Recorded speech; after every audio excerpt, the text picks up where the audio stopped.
What is up, everyone? Welcome to the Mind of Marsal podcast. This is episode number 121. I am your host, Armando Marsal. You can find all of my work over at fantasyguru.com. Follow me on the machine at Armando_Marsal, as well as on Instagram and threads at Mind of Marsal. And on TikTok now, it is Mind of Marsal Pod, as my previous account was hacked there. Before jumping into it, I just want to thank each and every one of you for tuning in. I greatly appreciate you all. Remember, folks, if you're enjoying the content, enjoying the podcast, please make sure you follow, rate, and review the podcast wherever it is you're consuming it.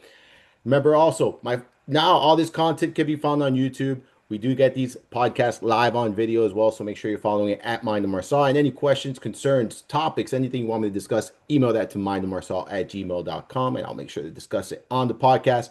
It is Tuesday, and I got my guy Tyler Buecher here with me to recap what I think was an insane week five. Tyler, how's it going, brother? Kind of okay. I'll just say that. Okay. There were some ups, some downs in week five.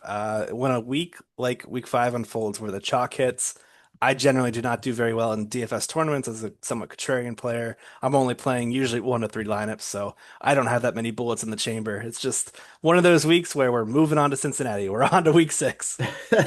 It truly is. It was one of those weeks. We talked about it before jumping on live, and just it was wild. Some things that we weren't expecting. Did panned out. Some things that we expected did pan out.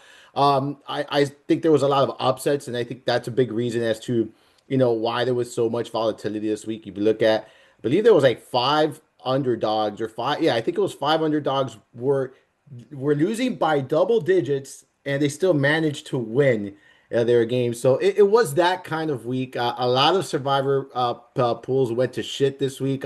Us included, Tyler. Us included. Our circa run comes to an end, unfortunately, with that Rams game.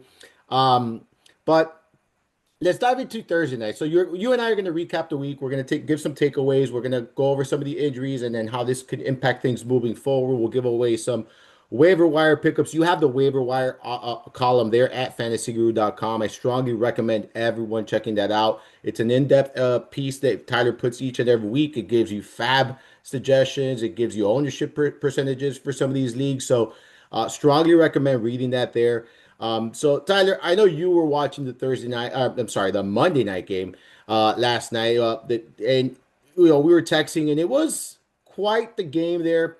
Jacksonville came up with a win there, and I mean, I'll be honest with you, I laughed out loud when I watched that final play ensue. Like, I literally laughed because I thought it was a pretty funny way to end that game there. But did you watch this game, as a whole, and then what were your takeaways from this game here? Yeah, interesting matchup here between two defenses that played a lot of too high coverage. I expected a lot of underneath passing, and really it was just a lot of underneath quarterback scrambles. We saw both Mahomes and Lawrence running and picking up big chunks of gains, big chunks of yardage on the ground, and a few big pass plays sprinkled in here and there really kind of helped shift the field. But um, man, I just was really impressed with the Jaguars defense once again. We've been talking about them all season long, number one in takeaways. They just showed up when they really needed to here with that 99-yard pick by Devin Lloyd. Heck of a play there where they showed a simulated pressure and then backed out of it at the goal line, which, I mean, shout out to DC Anthony Campanile for doing a simulated pressure there. Not many DCs are have the stones to do that, but it was just a really cool play. It did thwart one of my props though. Patrick Mahomes 1.5 passing touchdowns. So I'm a little financially upset by that one, but it was a fun game though. I mean, we got to see some interesting plays. We got to see some of these less heralded guys like Travis Hunter make some big plays. Yeah, I was pretty impressed with it. I thought it was a fun matchup and just goes to show the parity in the league where anyone can win in any given Sunday or Monday. Yeah, yeah, absolutely, dude. And I'll tell you this, man. I think Liam Cohen has done a great job there in Jacksonville this season. I think he coached a really really good game last night there. Um, Look, Trevor Lawrence, he made some pretty good throws. Obviously, some not great throws as well. Through a costly, it turned the ball over at a costly time for them last night. But this team is playing good as a whole. And I think this was a big win for this team. Like, I think this is the kind of win that can catapult you, right? Like, it really give you that confidence.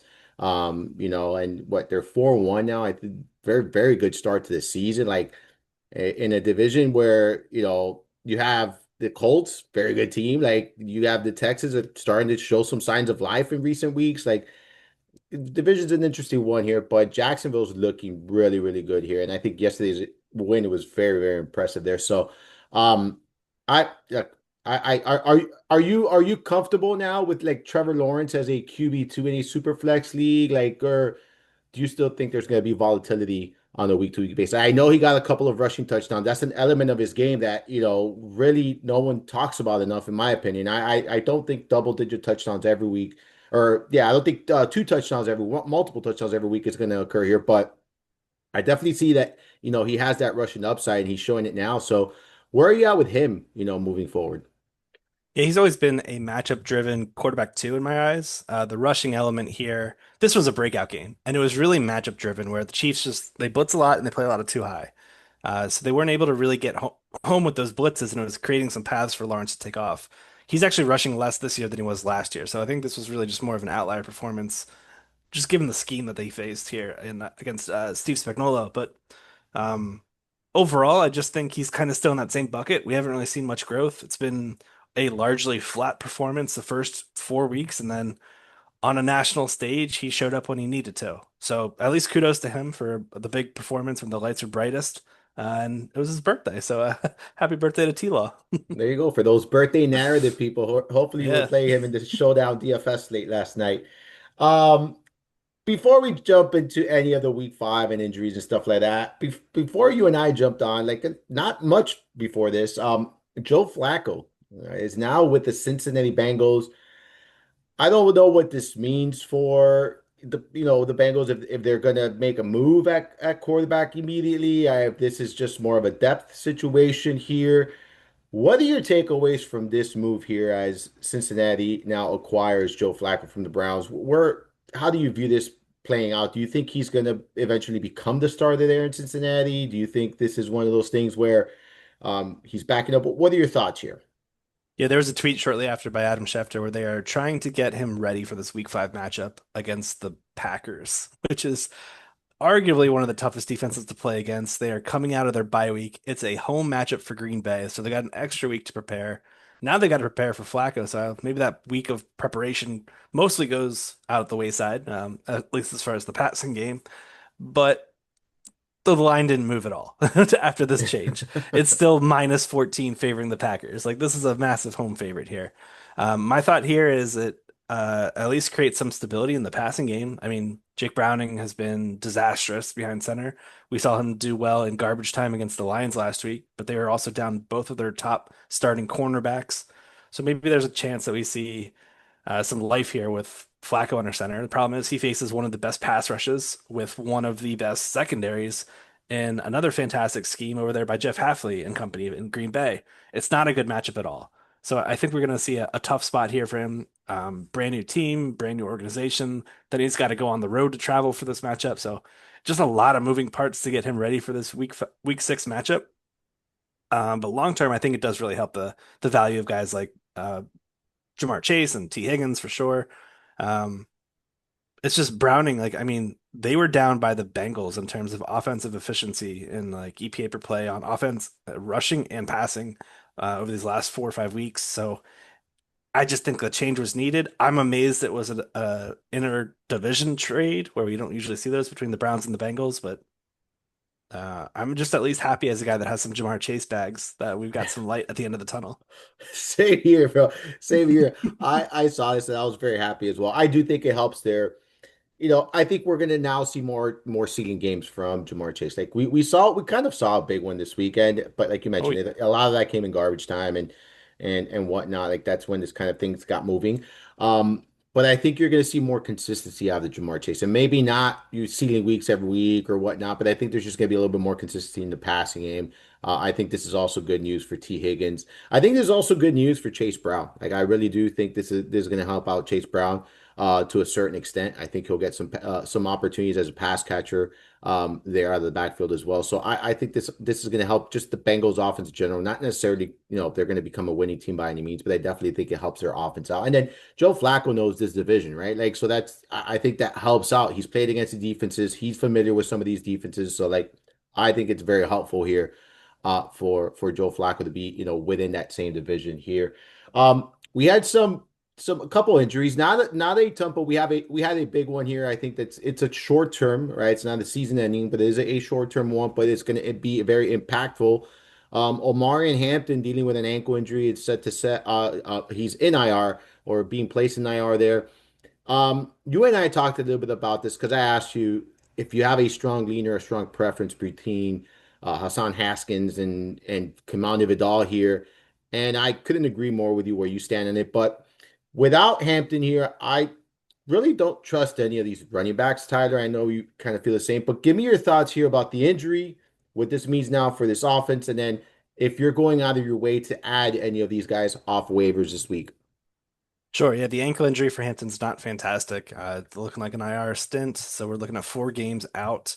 The expectations are that it should only be a 4 week absence, which is good. So that leaves the door open for a short-term rental between any of these backups here, but it also tells us that Hampton's likely to return in full in about 4 weeks or so. Let's keep our fingers crossed for that. You never know how those things play out.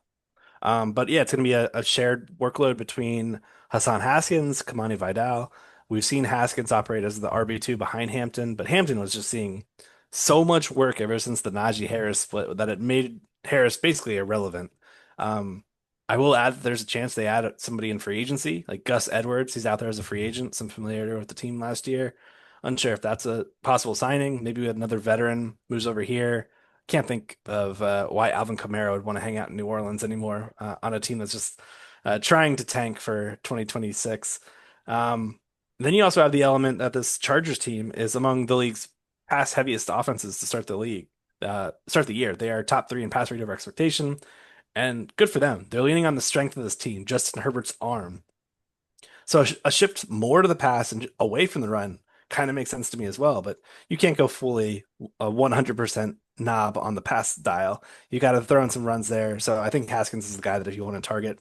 I did not recommend a lot in terms of the free agent acquisition budget, the fab that you throw at him. I said 3 to 15%. I actually gave a wide range because I think it's very team specific. If you're hurting at RB, if you've got several guys that are in line for to miss some time due to bye weeks that are coming up now that we're in the heart of bye weeks.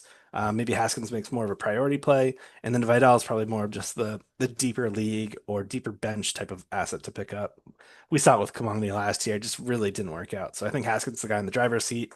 He's also got those Michigan ties to Jim Harbaugh, so I think he's the guy that you really want to look at here. But I said spend accordingly. That was the last sentence I wrote in my write-up. Like Haskins is very team specific to me.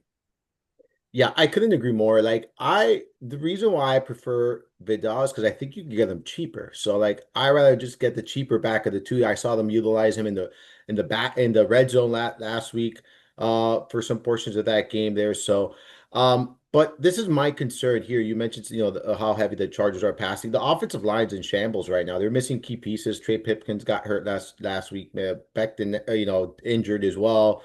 All injured. I mean, there's just a lot of injuries here in this offensive line. When you look at missed tackles forced, Hampton's number 2 in the NFL, like among qualifying running backs. Like he was getting hit behind like behind the line of scrimmage often. Like a lot of his things were, so. I don't necessarily think that you're getting a 1v1 replacement with either of these guys. And I don't think you get the same kind of production with either of these guys. There's going to be more opportunities for maybe Haskins, sure.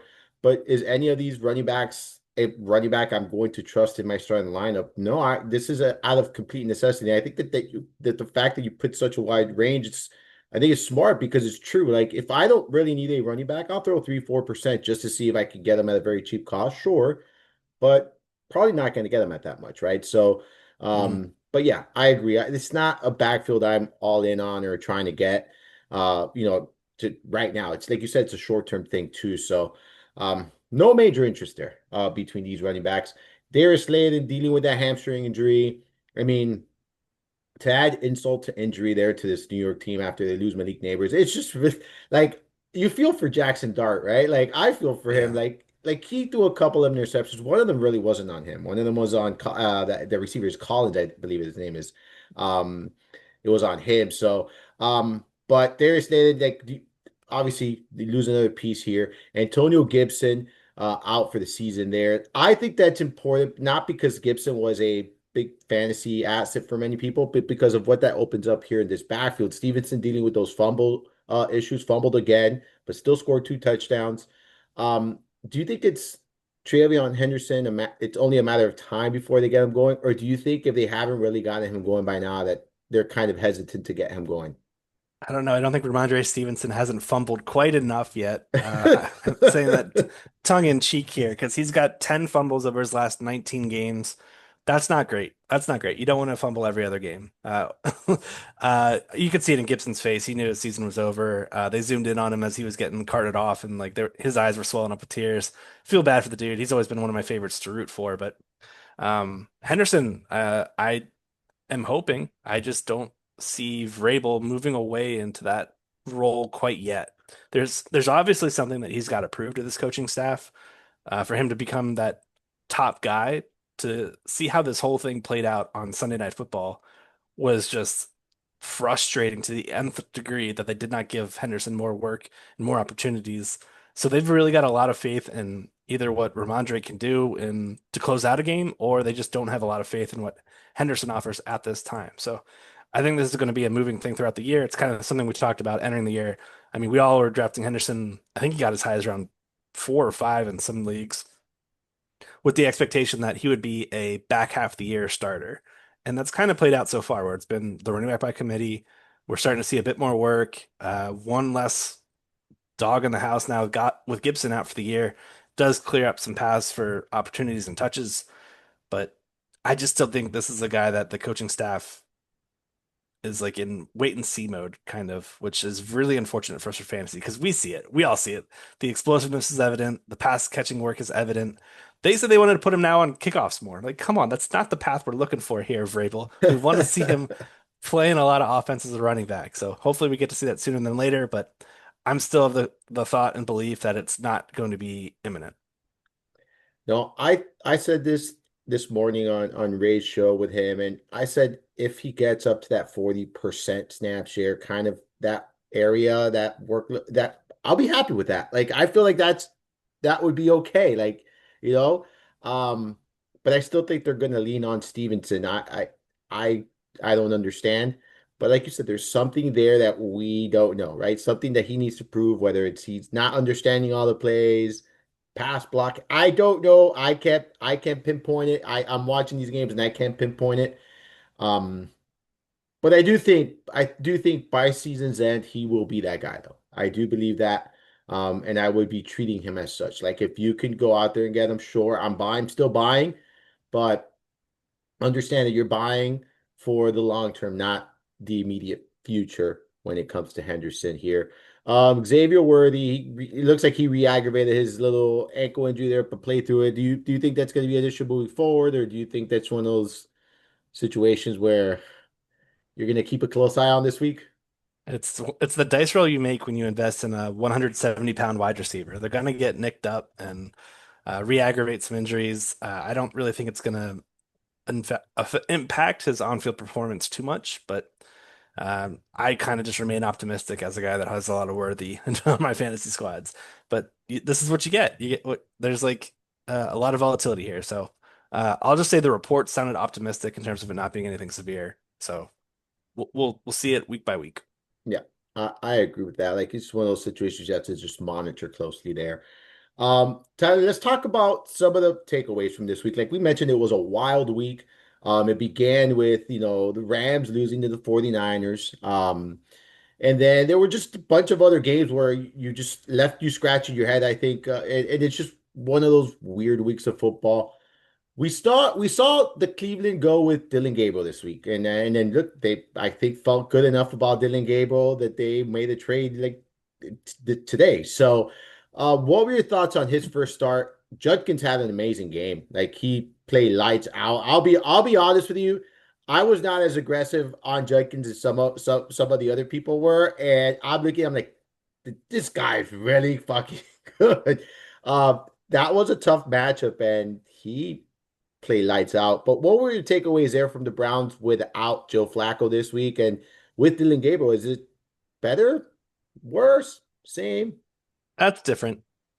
Tough matchup here. Uh, for a rookie to play on the road in London, his first NFL game, tough spot. So they rightfully leaned on Judkins. I remember his prop entering the game was 19 and a half carries over under. So they would clearly had the intention of running heavily at this Minnesota defense, which is what you want to do. I mean, we saw the Atlanta Falcons, both Algier and Bijan combined for, I think, 200 plus rushing yards against this group just a few weeks back. Judkins going nuts didn't actually surprise me too much, but it was more the where Gabriel was throwing the ball. That was my biggest takeaway. We saw a lot of passing production go to the backs and to the tight ends. Very little of it went to the wide receivers. So we just saw Isaiah Bond with 7 targets. He only had 2 catches. Jerry Jeudy with 5 targets. He only had 2 catches. I think it's fine to part ways with Jeudy, to be honest, because he's just kind of been a non-performer. I'd rather take the upside in the vertical guy in Bond if I'm going to roster one of these guys. But the only team that targeted their wide receivers less in week 5 was the Jets, which, no shocker, Justin Fields has nobody to throw to there in New York, aside from Garrett Wilson. So we got a 12 target outing out of Mason Taylor. So I think my big takeaway was that we're going to be looking at both these tight ends once again, fantasy friendly, once again, a headache for start sits. But that's where I think we're going to see Gabriel target um, a lot of his passes moving forward over the middle of the field, to the backs, to the tight ends, and a lot of rushing. Like Judkins looks like a fantastic smash for those that got him at a discount.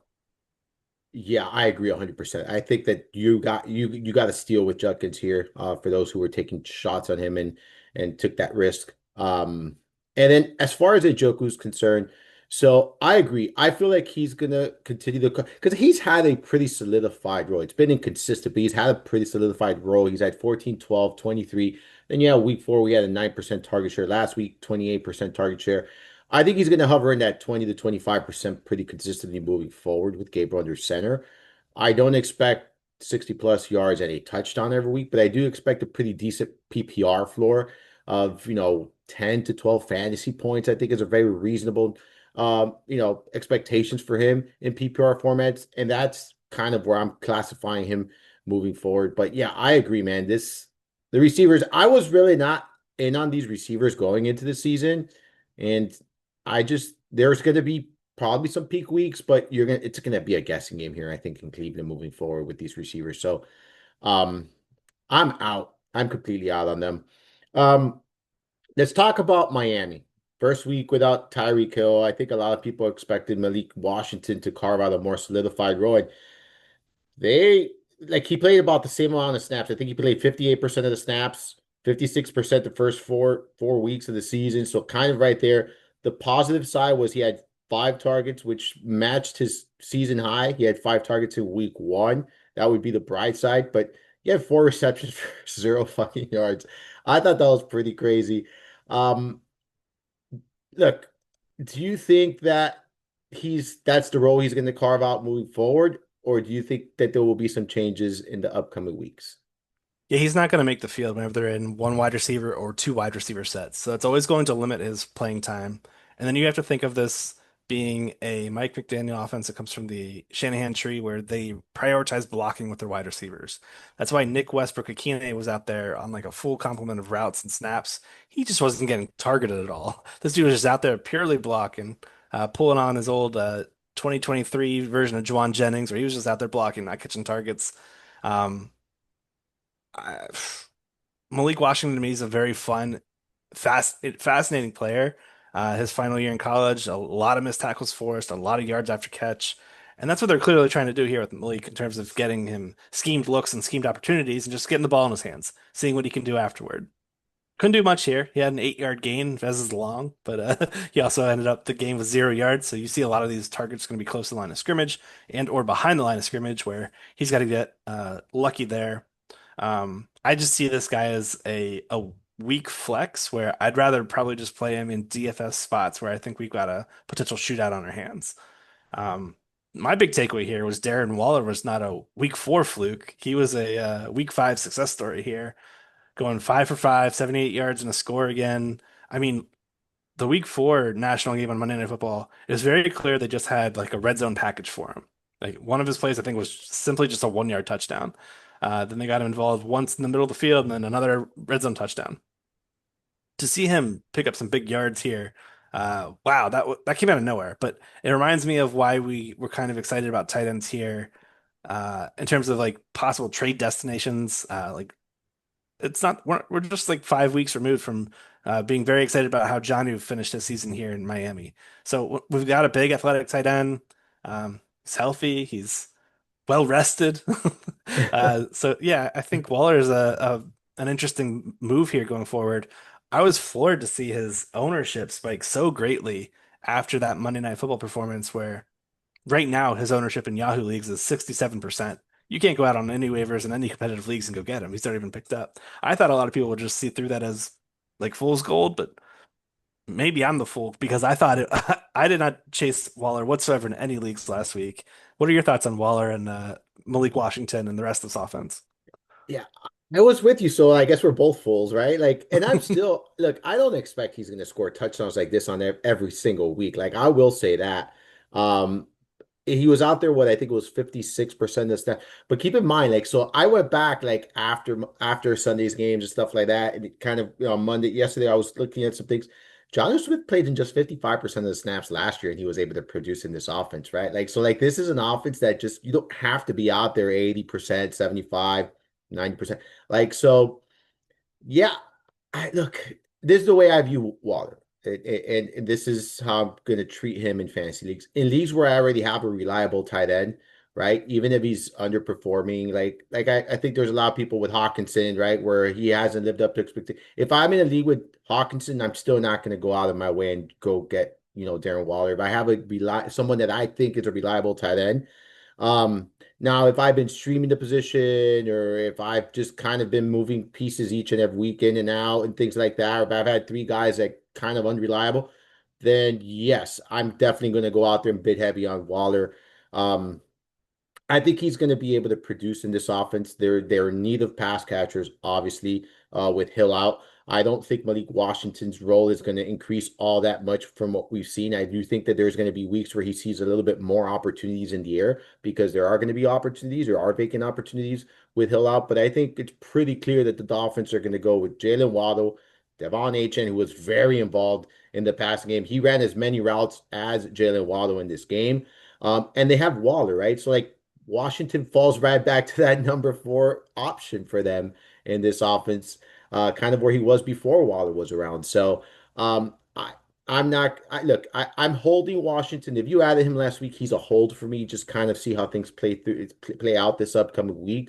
Um, but I'm not overly optimistic that it's going to change all that much in the positive for him given his role. So for me, it's pretty much now you're locking in Jalen Waddle each and every week in your starting lineups if you weren't already doing so. I know there was some people where there was concern, but he to me was already a lock, but now he's a lock. But then and HN is just clearly that floor guy for us that he hasn't scored fewer than 16 PPR points this season, right? So he's a floor guy with an immense ceiling.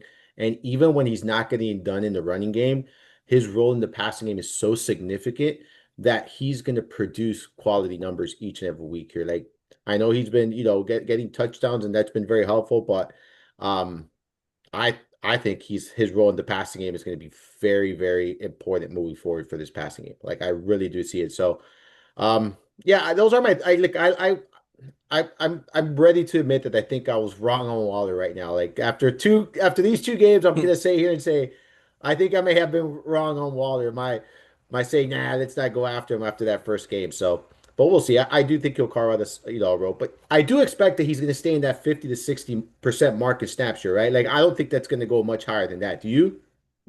No, Dolphins aren't usually a team that does a lot of 11 personnel, so he just won't be to the field that often, which is why I thought he was a risky waiver selection. But I play a lot of full PPR formats, so I thought that risk was worth making. Correct. Correct. Let me ask you, is there anyone playing with more confidence right now in football than Baker Mayfield? He's Like so much fun, man. Did you watch? I don't. Oh yes, you saw. I think you reposted the video or something, right? So you that with the Seattle, the exchange with the Seattle fan. Yeah, yeah. He was talking shit before the game, and then afterwards he came back, went back to that same fan and started chirping again. I was loving it. That was fantastic. Dude, I will tell you this. I was very impressed with that performance by Baker Mayfield, man. He's playing at an like incredibly high level. There was no Bucky Irving. You don't have your starting running back. You have Chris Godwin, which not at 100% clearly, in my opinion. Like he's still like getting up to speed of things. You don't have Mike Evans. You're in Seattle, a tough hostile environment. I know they were missing some defender, there's some defensive players there. I get that. And you put on a performance like that, completing 29 of 33 passes for 379 yards, pair of touchdowns there. What are your thoughts on this Bucks offense, man? Because I feel like I went into the week, I'm like, yeah, I'm a little skeptical, I'm a little hesitant, and it's just lights out. And Ibuka, I mean, God, he's so good. He is so good. But talk to me about your thoughts on that Bucks performance here in Seattle, man, because I thought it was brilliant. I think both sides. This was two Yes. heavyweights just going pound for pound. These two were just throwing haymakers at each other, and it was fun to watch. Big plays on both sides of the field. Both Ohio State wide receivers showing up, JSN and Egbuka, both with 100 plus yards and a score each. Four total touchdowns for Sam Darnold, 340 yards. What stunk about Darnold was that interception, which ricocheted off his lineman's helmet or the defender's helmet, and it just changed the trajectory of the ball. It went right to Levante David to end the game there with a pick, and they were able to get a field goal in that final minute. But man, I thought this was so much fun where I just felt like the only person that like lost this matchup was us, the fans, because we didn't get overtime. Because it was just a lot of fun, man. These two guys were just throwing it all over the yard. Big plays left and right. A lot of defenders missing for both the Bucks and Seattle secondaries, respectively. So I think unless we get a massive bill of good health and entering week 6, these are going to be defenses to target. I've already got Mac Jones written down in my player pool to target against these Buccaneers after seeing what Darnold did. I mean, yeah, that's why. Like, it's look, there was injuries on both sides, so it made it fun, for fantasy purposes. JSN, man, having a phenomenal year. You and I talked about him in the summer. I remember that he's having. I mean, he's embracing that new role to the fullest. And let me tell you, Sam Darnold is starting to kind of get going, dude. Like, I don't know. Yeah, it's what. By the way, what are your thoughts on the backfield here? Because they insist on going the committee route. I think Walker has looked better. But where are you at with this backfield? Like, if you have invested in them, what you're still rolling out Walker every week? Yeah, I mean, he's the guy that does all the hard work, and then Charbonnet is there for the goal line plunges. It kind of stinks because you need him to like really rip off the explosive gains. Against this defense specifically with Vita Vea and everybody, this is a defense where you want to run outside zone against, and we saw success with Walker when he did it. Finished the day with 86 rushing yards on just 10 carries, including a 31-yard big sprint. Um, there's going to be certain matchups where I think we can figure out which one we would like to use, but for seasonal formats, start sits, you're probably just going to ride the waves and variance with Walker, who it still gets involved in the pass game too. Not much here in this pass matchup, but um, he's generally been a guy that we can bank on for that as far as a fantasy floor. Only got one target in this past matchup though. But yeah, I think Walker remains in that RB2 mix. Some weeks we could call him a back end RB1, but Charbonnet is just more of the RB2/3 kind of guy where maybe a top 25 player, the guy you plug in when you're hurting in bye weeks, or if you're in a guillotine league like we are. Like we had to. Like we had no Yeah. choice this week. But even with Charbonnet and several others, we came out conquering that week. We had the highest scoring team of the week. So big shout out there for our team there in that guillotine league. But yeah, I agree with you, man. You're gonna continue plugging Walker. More often. You're gonna plug him as your RB2. He's finished as a top 30 running back in all but 1 week this season or this year. So yeah, I have the same thought process as you with that backfield. Let's talk about the Indianapolis Colts. Are they for real? Like, are you buying this? Are you buying this moving forward? Because let me tell you, they're playing lights out. Like they really are. Like, but on both sides of the football too. By the way, like it's not just offensively. Okay, I know there's a lot of about the offense, a lot of hype and excitement about the offense, but defense is playing pretty good. Steichen is doing a phenomenal job there, man. I really do think that he's doing a great job here. But give me your thoughts on the Colts, and then from a fantasy standpoint, like Pittman, I feel like he's always overlooked. No one talks about him. Kind of that guy that he's an every week starter in my book, man. Like I just see it. He's an every week starter. And Daniel Jones, think gives you a safe floor on a week-to-week basis, man. So talk to me about this offense Yeah, I'll actually start with the defense, or the where defense. I want to give Lou Anarumo some credit, where he got ran out of Cincinnati, but there's nobody in that cover there. There's just no talent in Cincinnati in terms of the defense aside from the pass rush. So I'm just happy to see him here with a defense that's got some playmakers across the board, actually doing well here, and it's been fun to watch him turn this unit around. Um, they held the Raiders to very little production. Like they could not get anything going. Um, this Colts offense, Daniel Jones was once again fantastic. But it was really Jonathan Taylor that just like ended every drive with touchdowns. So he just kind of inflated his fantasy stat line. Good for him though. I think he currently leads the league in rushing touchdowns, if I'm not mistaken. So Yeah. he's off to a fantastic start. The thing that most surprised me this game though was the Josh Downs emergence, where usually all that volume had been going to Tyler Warren. Uh, didn't expect that. That's the one thing that I was surprised about. But Pittman routinely finding himself in the end zone every single week, it feels good target volume too. Yeah, I agree with you. I think he's like an every week plug and play. He and like Cortland Sutton to me are the unsexy, I don't know, fantasy wide receiver threes that you've draft that consistently put up top 24 weeks for you. Yeah. Just because they find a way to either get in the end zone or put up that sporadic spike play that gets them to add an extra 4 or 5 fantasy points to their bottom line. Um, yeah, man, I'm with you with Pittman. I think he's a player that's fantastic. And then another big surprise was well, not surprise, was seeing Adonai Mitchell one singular target after how last week went out. I did want to mention that here. I know, right? Expectations are a little bit higher, but it just did not pan out. And Tyler Warren got his first receiving touchdown. He had a rushing touchdown this season, but he had first receiving touchdown there. He's so good. Like, like it's I'll be honest and full this transparency here. I was hesitant with Warren a little bit because of it being a rookie tight end and the learning curve for the position, you know, is a big one. And in addition to that, there was a lot of uncertainty with the quarterback.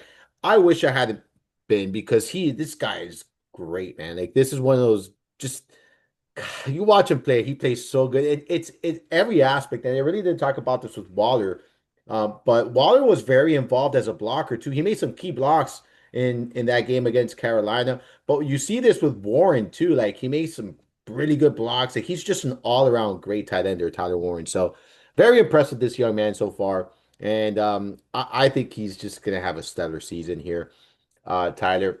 Let me We also add Tyler Warren with the red zone pass attempt. So they're trying to get him creative ways to get the ball. Shout out Penn State, they're doing that. Everything they can do, they're throwing the kitchen sink at him. and he successfully does almost everything. Like the thing is, he does it really well. He does it really well. Um, you mentioned Mason Taylor earlier, just out of mentioning him. He's seen now more opportunities in the last 2 games than he had in the first 3 weeks. Now, I will say this, and I wrote this in the recap article. A lot of his opportunities this past weekend came in garbage time. Like it was just, the Mhm. game was out of reach. So you have to take that into consideration here. But still, it's tough to ignore 19 targets in the last 2 weeks. He had 7 the game before last, and seeing, his snap share increase and just playing more involved, more opportunities.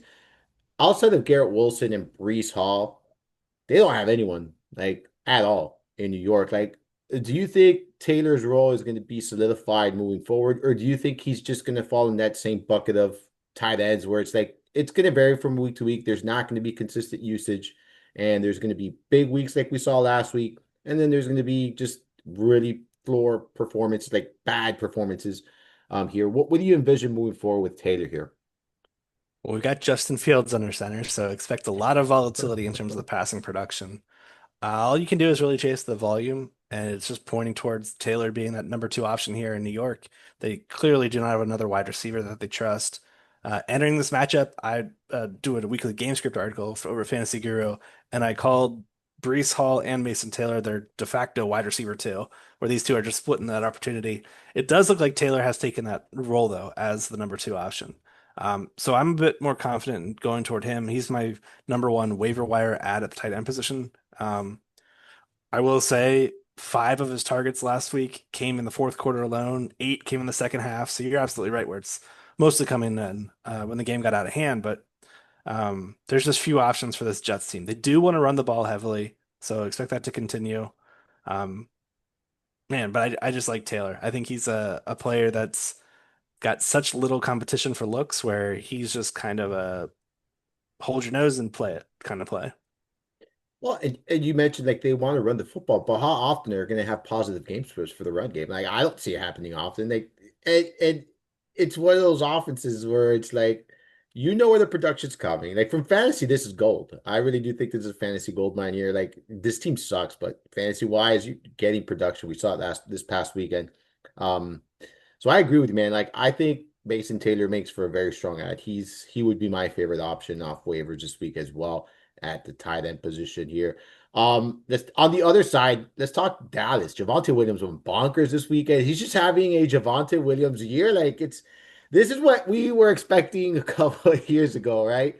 And it just took a change of scenery. And I think this is very important, right? Because sometimes players need that. You've seen it with Sam Darnold, you've seen it with Baker Mayfield, you've seen it with many other players in the past. And Javonte Williams, man, like he's looking good. Like he looks really good too. Like, I thought the first week I'm like, he just fell into the end zone. All right, whatever.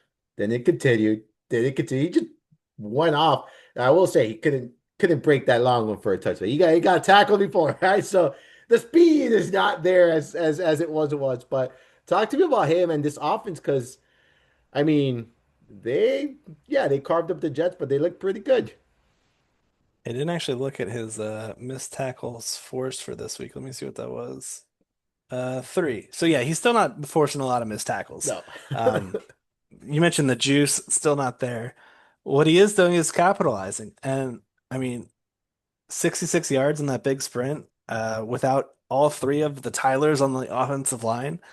As soon as I saw that, and then I saw the pass catching touchdown, I realized Javante was the key to the slate, where probably nobody played him, and he was probably 5 to 7% owned, and it just seems so obvious in hindsight. But yeah, Javante, I mean, I'll just say big L on my behalf because I had been chasing it. I saw nothing that showed this version of him in 2025, what was on film in 2024. So uh, I guess my big takeaway is to just be a bit more patient with players coming off major knee reconstruction. But the NFL is short for not for long, so not many of these players get the ability to have multiple years of still getting that opportunity to try to show that they still got it. So he just kind of found himself in the right spot at the right time on an offense that needed somebody on a very cheap contract. And it was just all spades. This dude's just crushing right now. I put a season long rushing prop under for Javante, which looks toast already. Yeah, I mean he's just playing great, dude. He really is. And I'm with you, bro. I'm not gonna I was one of the biggest Javonte Williams guys. Like I was pumping that guy every season, and this was the one year I cooled off. I'm just like, I agree with you. I thought it might have been done. Like, like you look at Nick Chubb, like he's a great example, right? Where he's now dealt with multiple injuries. He just doesn't look like the same back. Now I think about it, it's like, will he ever be back? I don't know. Like, I don't think so, but um, I'm happy for Javonte Williams. I don't have a ton of exposure. I don't have a ton of shares. I still have, though, a rookie signed card. So I am optimistic, Yeah, baby. I am optimistic about it same here. man. Um, any thoughts on the passing game here for Dallas? Like, Ryan Flournoy, Flournoy, sorry, Flournoy. Is that real? No, I mean it came against one of the worst cornerbacks in the league, and Brandon Stevens. One of his big catches went for 46 or 48 yards. Don't quote me on that. But it was a crossing pattern where he just dusted Brandon Stevens, a guy that we've been targeting for years. Uh, I don't think this is for real. I think it's probably a 1 week thing at best because Cavante Turpin is still battling a foot injury. He did not practice at all last week. But as soon as Turpin returns, I think Flournoy is probably going to be more of a rotational piece at best, where I just don't see it happening in this type of consistent basis. And you take away the big gain, and he was probably left with about 50, 60 yards total on 8 targets. So uh, somebody did step up. The Jets are a team that you can attack through the air and the ground, obviously, but um, I just see this as more of a short term play.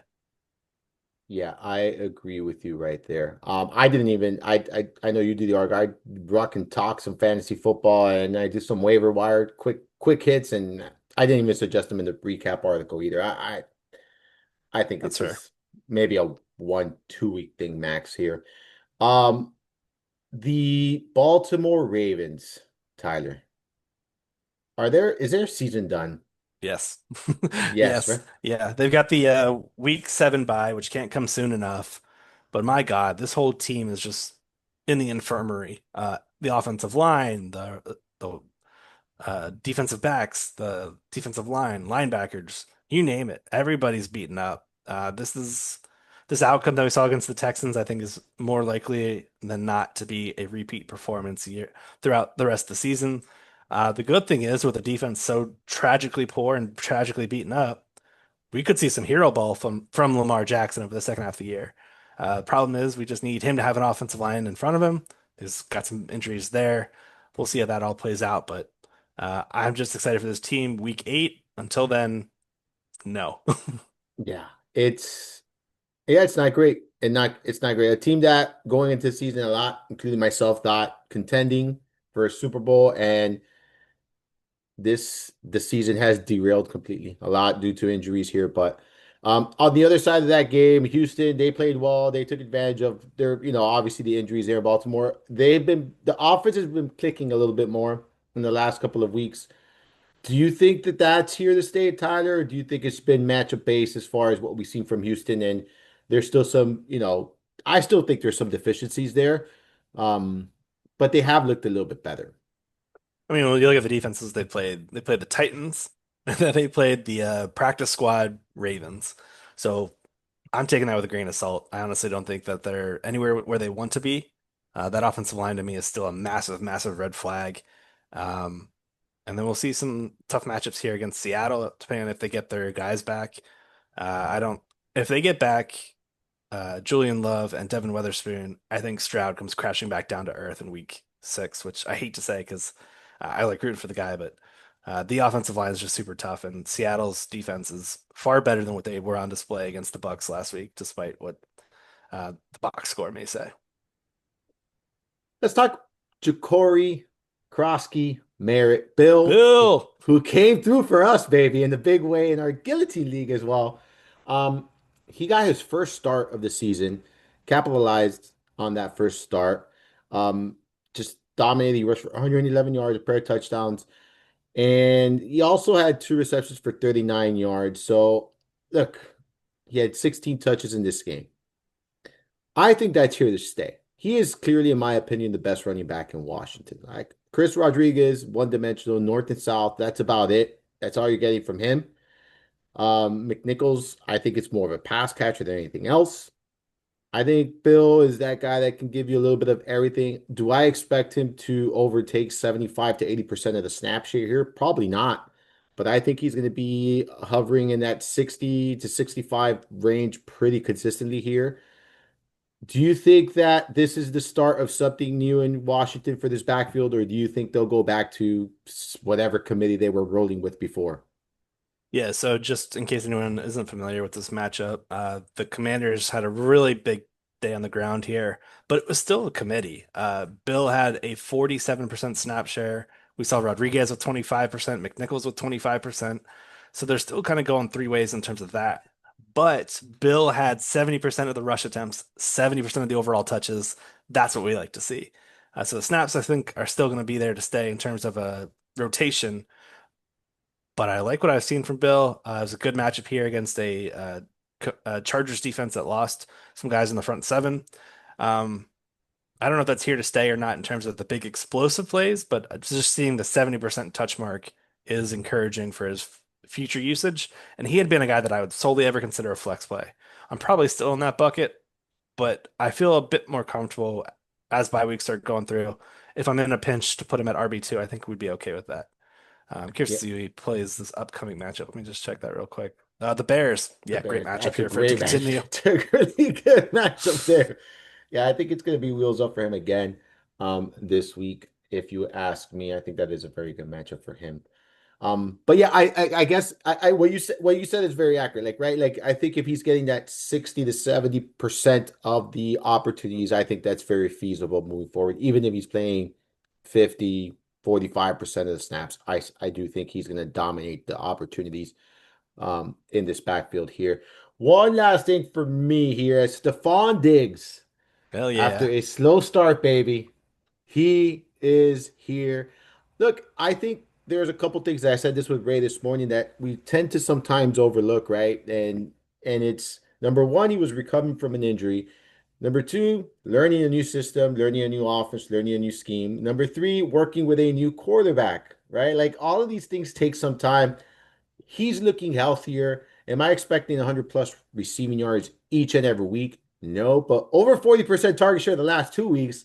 I'm in on that, baby. I think he's going to have upwards of 20, 25% target share pretty consistently. I think he's starting to emerge. I think that the chemistry between him and Drake May, who I think is playing, I think Drake May is playing phenomenal football, by the way. But Mhm. I think the chemistry is growing between these two. The confidence here, of targeting Diggs is growing with me. Like I think that a lot of these boxes are being checked off, and this is why sometimes we have to be a little bit patient because you're starting to see it now coming to fruition. It only took a month, right? It only took a month. I don't think this is going anywhere. I think Diggs is going to continue to be a primary source of production here for this Patriots passing attack here or receiving attack. So, what are your thoughts on his performance? Because I thought he looked really good. Yeah, man, he was all hyped up on adrenaline, smelling salts, Mountain Dew. I don't know what he was on. He was having the time of his life in those pregame interviews, and we saw that carry over onto the field. Very first play, they targeted him in the pass game, big gain right out the gate, and then we just saw them pile up throughout the game. It wasn't just all short yardage stuff too. He had some great patterns that he was running out there. Yeah, you mentioned the injury. I feel like we were falsely misled to begin the year, where it seemed like he had no kind of setbacks at all coming back from injury. We were expecting like weeks 1 through 3 him to just hit the ground running. Wasn't really the case. Weeks 4 and 5 though, I mean, man, 100 yards back to back, strong target shares. I think that's here to stay. Good matchup here on week 6 as well against the Saints, a team that plays up in pace.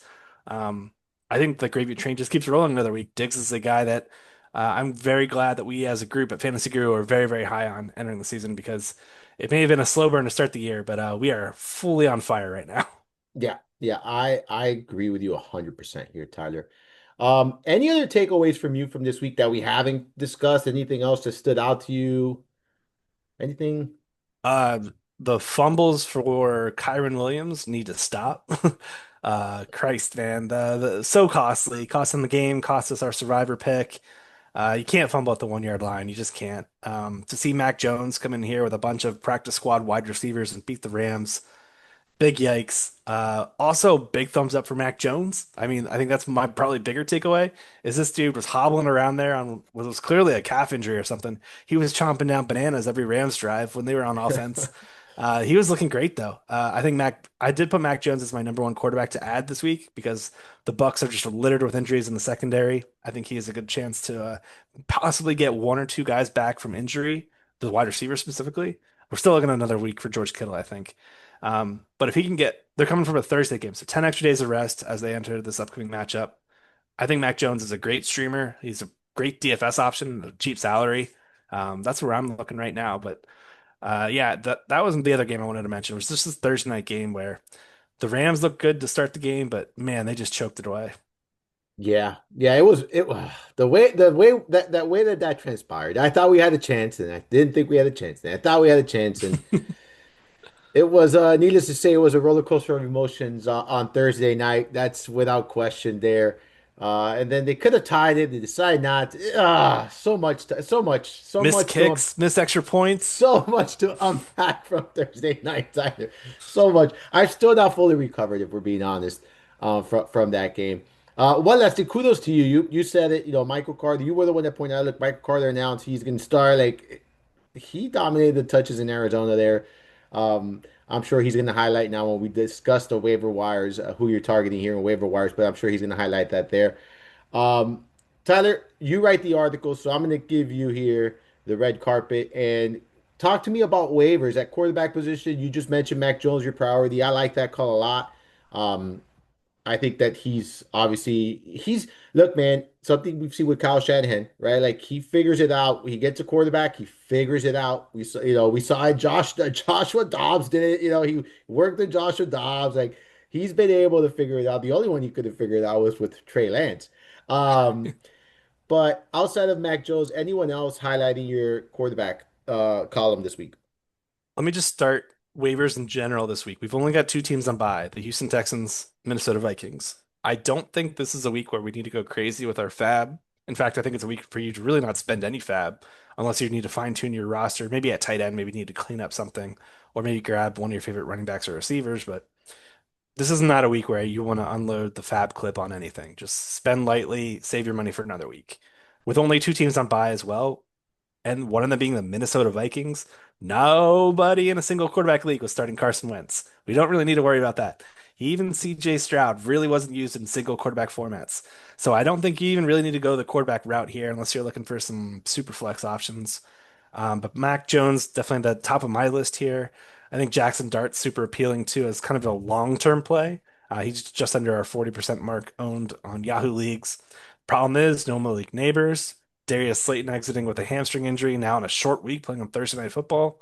Not the best matchup here either against an Eagles defense that's giving up the second lowest pass completion rate, sixth lowest pass touchdown rate. But it's Dart. What we're looking at here is rushing. And 17.6 fantasy points per game. I think that's how he's going to get his fantasy production if we're going to go that route. The other guy I want to mention, it's kind of gross, but it's Bryce Young. And it's really even more gross is the Dallas Cowboys defense. Every opponent against Dallas has cleared 20 plus fantasy points against them. And Young's been a bit of a roller coaster in terms of his fantasy production. Well, hell, we could just say his on-field production. But the Cowboys are the medicine, the get right medicine that every quarterback is able to do well against. Where Young under 20% owned across Yahoo formats, I think he's another good add too. So those are the top three guys I've got listed there: Mac Jones, Jackson Dart, and Bryce Young. Yeah, I'm with you, Mac Jones, Jackson Dart. Like you mentioned it, this is not a great matchup. It's not even close to a good matchup. But 50 plus rushing yards in each of his first two games has started there. That's what you want. That's what you're looking for. And that alone is 5 fantasy points right there. I think you can get into that 15 to 16 mark pretty easily here with that rushing floor that he gives you. Mentioned Sam Darnold one is just again, I think you could, if you really need help in a two quarterback league, you could kind of consider him as one there. At running back, look, Rico Dowdle, if he's out there, he's not out there in most leagues, but if he's out there, obviously you could go get him. But I view him as a super short-term rental. Like it's until Hubbard returns, and then that's it.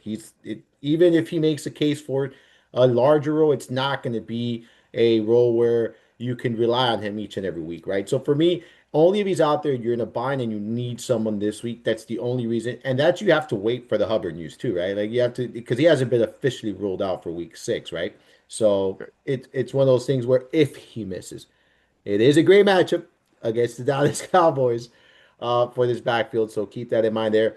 But I think the primary target for most people is going to be Michael Carter, right? Like if he's still available in these leagues, because they were added, him and Demar Carter were also added last week. But where are you at the running back position? Who are you prioritizing? And how much are you willing to spend on any of these guys? Yeah, I assume Carter's already owned in most competitive leagues. He's at the 40% mark, which is what I use as my threshold for this article. So I did not write up Michael Carter. I did make a note at the beginning of my running back section, though. Rico Dowdle and Michael Carter are the top ads. So go for those guys if they're available. Carter just absolutely dominant performance in terms of the usage and utilization. We saw the DeMarcado big sprint and then the fumble right at the goal line. Man, what is going on with the NFL? Why are they back-to-back weeks? I had a dream this happened. And then I saw it happen in the Chad Powers TV show. That's how his career ended. So it's just I can't get away from it. I had a dream Jameson Williams did it. Oh Um, boy. yeah, which seems right on cue. Oh boy. I would not be shocked to see that. I even tweeted it out so I could retweet it later. Can we Um, can we bet on that? Is there a way to bet like dude, I fumbling at the wish. one? I wish. I would definitely put a little bit if you bet that. Yep. So I don't really have any backs. I mean, you can go for the Chargers guys. We talked about them being short-term rentals, so we don't really need to go back over that mark. Kendre Miller, I think he's a guy that's just consistently seen higher snap shares and higher touch shares as each week has progressed. And with the bye week or the trade deadline looming, I wouldn't be shocked to see Kamara moved elsewhere. It's just a team going nowhere fast. Like, let the man go chase a ring or something. Like, I know it's cool to be like with one team for your whole career, but I'd rather leave with a trophy or a ring or, you Yeah. know. Um, Other guys that I added, I liked Isaiah Davis as a option. He played 40% of the snaps in the first game without Braylon Allen. And Braylon Allen out 8 to 12 weeks, so he's out for the long term. He's just one injury away behind Brees Hall. So if you're a Brees Hall owner, I think Davis would be a priority play, but it's not a great week to go out there and spend a lot of money. I pretty much in lockstep with you. The only addition I would add there, and this is a deeper stash, like Brashard Smith. I've been Yeah. recommending him as a deep stash. Again, he's not someone you're going to add plug and play. But I like him as a stash here. But I think Kendrick Miller is the probably one I would be like if Carter and Dotto are out, I would probably even prioritize Miller over the Chargers backfield right now, unless I need a running back this week. Like that's kind of how I feel about it. Miller's someone I've been talking about now for multiple weeks here, Tyler. Receiver, I kind of feel like the same way. Like I recommended two guys that are probably over 40% owned, and that's Franklin. I still think if he's out there, I prefer going for him versus Kendrick Bourne. Like a lot of people are going for Bourne here. Where are you at here at the wide receiver position? Yeah, Bourne's going to be an injury-driven play because we got to figure out what's going on with the other two wideouts there and Jennings and Pearsall. But should they be late scratches, we just saw what was it, a career day for Bourne, Yeah. 10 for 142. So yeah, I mean he clearly had some rapport with Mac Jones. I like the Franklin call again too. Like he and Sutton are 1A, 1B in terms of on-field snap and route participation marks. And we talked about Ryan Flournoy making that big play against Brandon Stevens. That's who Franklin's going to get here in this matchup. We got a London matchup here with Broncos and Jets. So set your alarm for a Troy Franklin explosive pass play. I'm calling it right now. We're going to hit the over on his longest reception mark.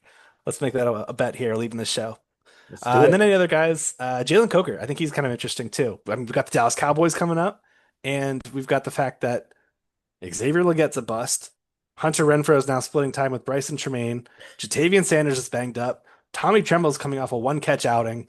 They're not going to be able to run for 200 yards with Rico Dowdle every single week. So I like the idea of adding Jalen Coker there for some wide receiver needy teams. I like that call a lot. I like that call a lot. I think this is a maintenance week, like you said. I think that's the Yeah. important part, right? There's going to be maintenance weeks, and there's going to be go out and spend your fab. This is not one of those go out and spend your fab. I think this is more of a maintenance week than anything else. Tight end, you said Mason Taylor highlights your top guys. I agree 100% with you. I think he's probably the most priority out of all the tight ends out there. But if he's not out there in your league, who else will you be looking at? Theo Johnson's kind of interesting. Three touchdowns over the last two games with Dart. That's really it. I mean, there's some thin plays.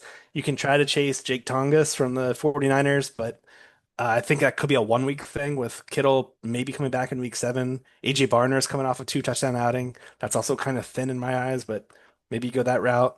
Taysom Hill's back in the fold, so who the hell knows what happens there. But yeah, I think Mason Taylor and Theo Johnson are the top two ads at the tight end position. Yeah, I couldn't agree more. I love that Theo Johnson call. I actually mentioned him last week in the DFS live stream on Sunday morning with Chris. We were talking about. I said he was my pivot for what I expected to be a chalky Waller. So I think they washed it was a wash, but still Theo Johnson, dude, like someone has to step up there, right? Someone Yeah, does have to step up in New York, and yeah, I don't think it's going to be Wan'Dale Robinson every week, too. dude. I'll be honest with you. Yeah, ever Um, since Dart took over, Wandale has a 1.2 yard A dot. Correct. Correct. Like we know what he is. We Yep. know what he is.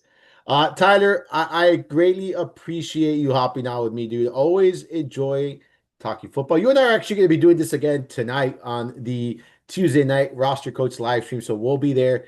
We'll be talking some, some waiver wires in there. We answer questions, live questions on that show, guys. So if you're not tuning in, I strongly recommend it. We talk roster construction, roster breakdowns there and waiver wire ads and kind of where we're at. So make sure you're checking that out. It's every Tuesday, 7 p.m. Eastern. Tyler, aside from that, you are a busy man. You have a ton. Your waiver wire article is up on the site. But what else do you got cooking? What else do you got coming this week? And then where can everyone find not only your work but you on social media?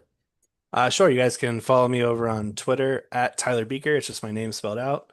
And then content, it never ends. I'm looking at my dry erase board right now for those not watching the YouTube video. It has multiple things under it every day. So let me just say, go check out our Fantasy Guru website, and you can check out all of my content there, covering everything from redraft to DFS to sports betting. We got it all covered there. Yeah, I know. Ray asked me on Tuesdays and in his show, he's like, "So what do you got going on?" I'm like, Come on, I'm gonna be here for like 30 minutes giving a list of things to do. But yeah, we are very busy there at fantasyguru.com. We got a ton of content, like Tyler mentioned. We're covering everything. We also got some NBA content going live this week there. NBA season right around the corner, so keep an eye on that. There's gonna be some best ball stuff being posted there, some rankings as well. So make sure you're checking out all of the content, not only the NFL, but all of the content there. NHL season also got underway, so tons of sports right now going live. And I'll be honest with you, man, I've been crushing this MLB DFS, these little slates. The content has been good. We're crushing these slates too. I was going back and forth from football to baseball last night. So watching that Cubs and Brewers game. So make sure, guys, check out all the content. It's really good stuff. Tyler, again, man, thank you so much for hopping on with me talking football. Always really enjoy that. You can find all of my work, of course, over at fantasyguru.com. And you guys already know where to follow me. Remember, if you're enjoying the content, please make sure you follow, rate, and review the podcast wherever it is you're consuming it. For the great Tyler Buecher, I am Armando Marsal. Hopefully, you enjoyed this journey through the mind of Marsal. Until next time.